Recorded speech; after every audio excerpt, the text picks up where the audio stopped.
بسم اللہ الرحمن الرحیم۔ السلام علیکم۔ اللہم صلی علی محمد کما تحب و ترضی۔ یہ کہانی ایک غریب مگر ایماندار حافظ قرآن لڑکی کی ہے جو مشکلات اور آزمائشوں سے بھرپور ہے۔ ایک دن ایک جن کی نظر اس لڑکی پر پڑتی ہے اور وہ اس کی مدد کرتا ہے۔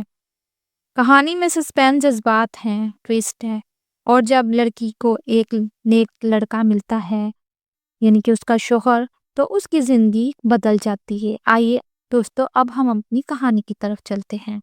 اندھیرے کچے مکان میں ایک کونے میں فاطمہ بیٹھی قرآن پاک کی تلاوت کر رہی تھی۔ وہ ایک غریب مگر دیانتدار لڑکی تھی جو اپنے والدین کے چھوٹے سے گھر میں رہتی تھی۔ غربت نے ان کے حالات کو مشکل بنا دیا تھا، لیکن فاطمہ کا دل قرآن کی روشنی سے منور رہتا تھا۔ اس کا ہر دن نماز اور قرآن کی تلاوت سے شروع ہوتا اور ختم ہوتا۔ ایک رات فاطمہ کو کچھ عجیب سا محسوس ہوا۔ جب وہ تلاوت کر رہی تھی تو اسے ایسا لگا کوئی اسے دیکھ رہا ہے۔ اس نے ادھر ادھر دیکھا مگر اسے کچھ نظر نہیں آیا۔ اس کے دل میں وسوسہ آیا کہ شاید یہ اس کا وہم ہے۔ لیکن اس رات جب وہ سوئی تو ایک بھیانک خواب نے اسے جھنجھوڑ کر رکھ دیا۔ خواب میں ایک سایہ دار جن اس کے سامنے آیا۔ وہ خوفناک آواز میں ہنسا اور کہا، میں تمہارے ساتھ رہوں گا، جہاں جاؤ گی میں تمہارا پیچھا کروں گا۔ فاطمہ نے گھبرا کر آنکھیں کھول لی۔ اس کا دل زور زور سے دھڑک رہا تھا۔ اس نے وضو کیا اور اللہ سے دعا مانگی کہ وہ اس کو اس آزمائش سے بچائے۔ اگلے دن فاطمہ نے اپنی ماں کو یہ خواب بتایا، لیکن ماں نے اسے تسلی دی اور کہا کہ وہ زیادہ نہ سوچے اور صرف اللہ پر بھروسہ کرے۔ فاطمہ نے ماں کی بات مان لی مگر اس کا دل ابھی بے چین تھا۔ چند دنوں کے بعد فاطمہ کے ساتھ عجیب و غریب واقعات ہونے لگے۔ وہ جہاں بھی جاتی اسے محسوس ہوتا کہ کوئی اس کا پیچھا کر رہا ہے۔ راتوں کو اسے دروازے پر کسی کے قدموں کی آواز سنائی دیتی، لیکن جب وہ دیکھنے جاتی تو وہاں پر کوئی بھی نہ ہوتا۔ ایک دن فاطمہ قرآن پاک کی تلاوت کر رہی تھی کہ اچانک ہوا کا ایک تیز جھونکا آیا اور اس کے آس پاس کی چیزیں ہلنے لگی۔ وہ خوفزدہ ہو گئی لیکن تلاوت جاری رکھی۔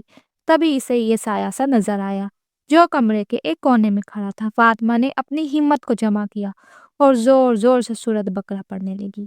اسی دوران ایک اجنبی عورت اس کے گاؤں میں آئی۔ وہ عورت خوبصورت لیکن پراسرار تھی۔ اس کا لباس سادہ تھا مگر اس کی باتوں میں روحانیت جھلکتی تھی۔ گاؤں والوں نے اسے نورانی بیوی کہنا شروع کر دیا کیونکہ وہ دعا قرآن کے ذریعے لوگوں کے مسائل حل کرتی تھی۔ فاطمہ کی ماں نے اس عورت کے بارے میں سنا تو فاطمہ کو اس کے پاس لے گئی۔ نورانی بیوی نے فاطمہ کو دیکھا اور کہا، بیٹی تمہاری آزمائش بڑی ہے، لیکن یاد رکھو اللہ کے کلام سے بڑھ کر کوئی طاقت نہیں۔ تم پر ایک جن مسلط ہے لیکن اس کا مقابلہ کرنا تمہارے ایمان کا امتحان ہے۔ نورانی بی بی نے فاطمہ کو چند مخصوص دعائیں پڑھنے کو کہا اور کہا ہر وقت وضو میں رہا کرے۔ اس نے یہ بھی کہا اگر جن دوبارہ حاضر ہو ڈرنے کے بجائے سورۃ جن پڑھنا شروع کر دے۔ ایک رات جن نے دوبارہ ظاہر ہوا اور بولا، تم مجھ سے بچ نہیں سکتی۔ فاطمہ نے اس بار ہمت نہیں ہاری اور فوراً سورۃ جن کی تلاوت شروع کر دی۔ جن کی چیخیں بلند ہوئی اور وہ کہنے لگا، تمہارے قرآن کی طاقت بہت زیادہ ہے لیکن میں واپس آؤں گا۔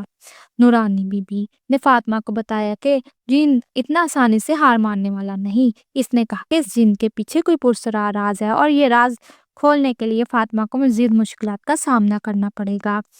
نورانی بی بی نے فاطمہ سے کہا کہ وہ اللہ پر بھروسہ رکھے اور قدم پر مضبوطی سے کھڑی رہے، مگر یہ کہانی یہاں پر ختم نہیں ہوتی۔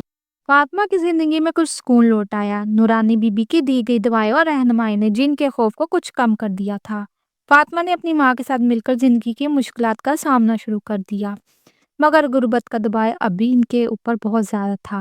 ایک دن گاؤں کے ایک امیر شخص رشید خان نے فاطمہ کے والدین کے سامنے رشتہ بھیجا۔ رشید خان کا بیٹا جوید اپنی دولت اور رعب اور دبدبے کی وجہ سے مشہور تھا، مگر اس کے مزاج کے بارے میں کئی لوگ شکایت کرتے تھے۔ فاطمہ کی ماں نے فوراً رشتہ قبول کر لیا اور یہ ارادہ ظاہر کیا کیونکہ وہ چاہتی تھی کہ ان کی بیٹی غربت سے نکل کر خوشحال زندگی گزارے۔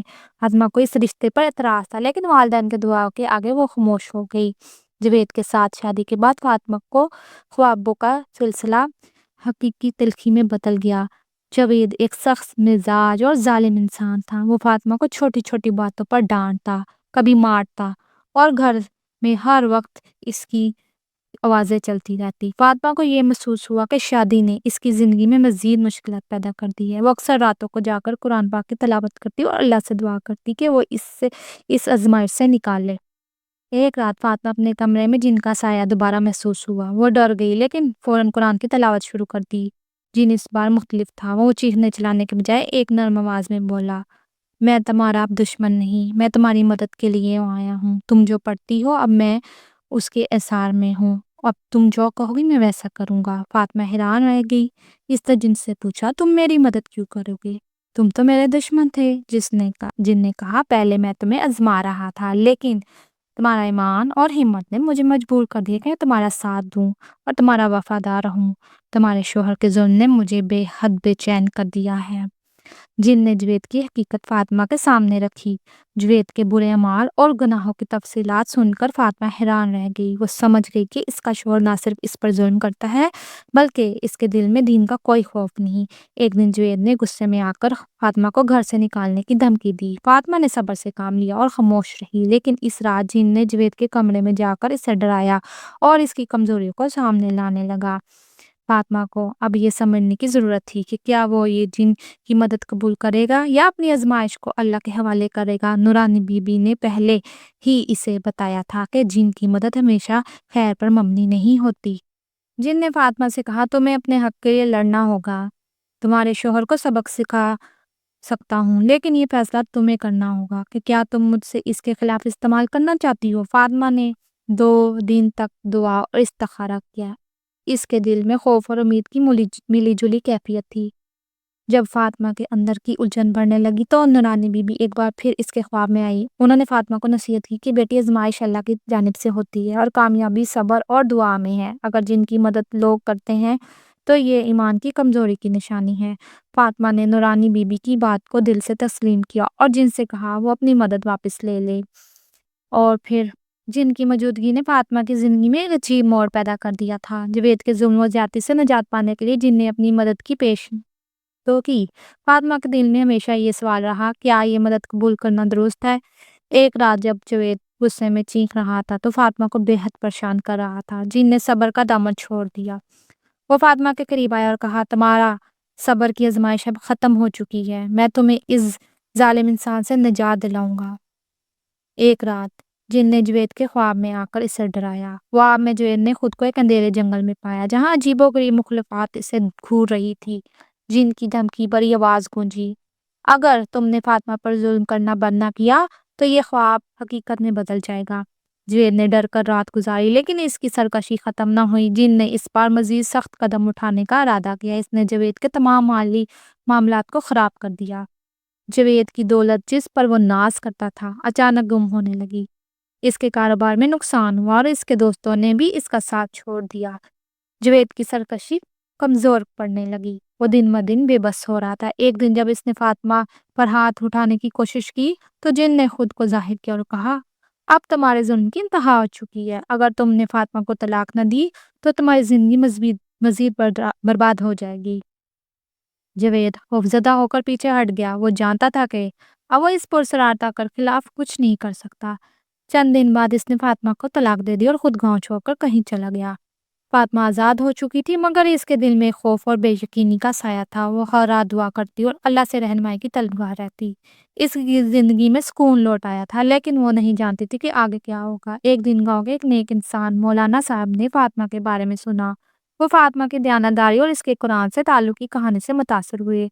مولانا صاحب نے اپنے بھتیجے زبیر سے اس کا ذکر کیا۔ زبیر ایک نیک اور خوش اخلاق انسان تھا جو دین کی خدمت کے لیے وقف تھا۔ مولانا صاحب کی رہنمائی میں زبیر نے فاطمہ کے لیے شادی کی پیشکش کی۔ فاطمہ پہلے تو ہچکچائی، لیکن جب اس نے زبیر کے بارے میں سنا کہ وہ ایک دیانتدار اور نیک انسان ہے تو اس نے اللہ پر بھروسہ کرتے ہوئے اس رشتے کو قبول کر لیا۔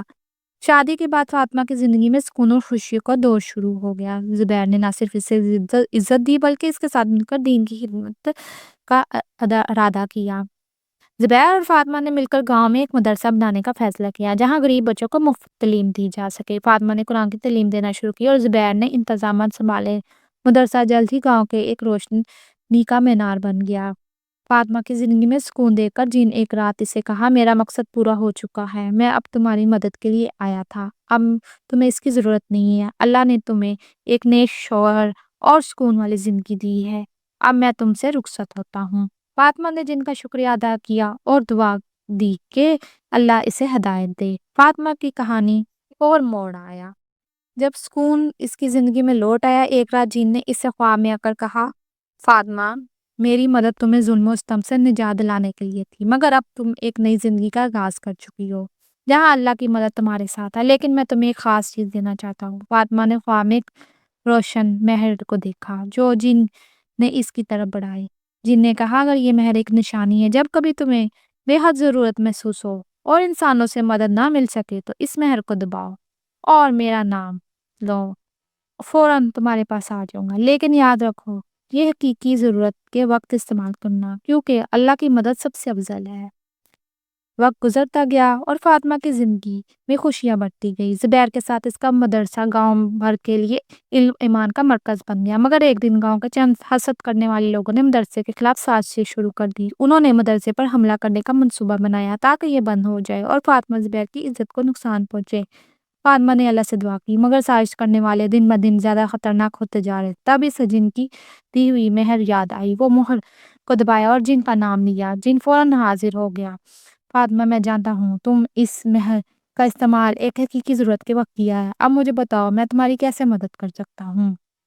فاطمہ نے اسے تمام سازشوں کے بارے میں بتایا جن نے وہ اپنی طاقت سے ان لوگوں کی چالیں بے نقاب کر دی اور انہیں بے نقاب کیا۔ ان کے ظلم کا پردہ فاش ہوتے ہی گاؤں کے لوگوں نے فاطمہ اور زبیر کے ساتھ دیا اور مدرسہ مزید مضبوطی سے چلنے لگا۔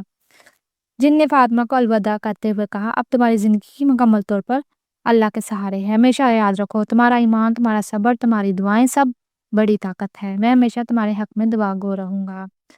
فاطمہ نے مہر کو محفوظ کر لیا، مگر اسے اب کبھی استعمال نہ کرنے کا عزم کیا، کیونکہ وہ جانتی تھی اللہ کی رحمت ہر وقت اس کے ساتھ ہے۔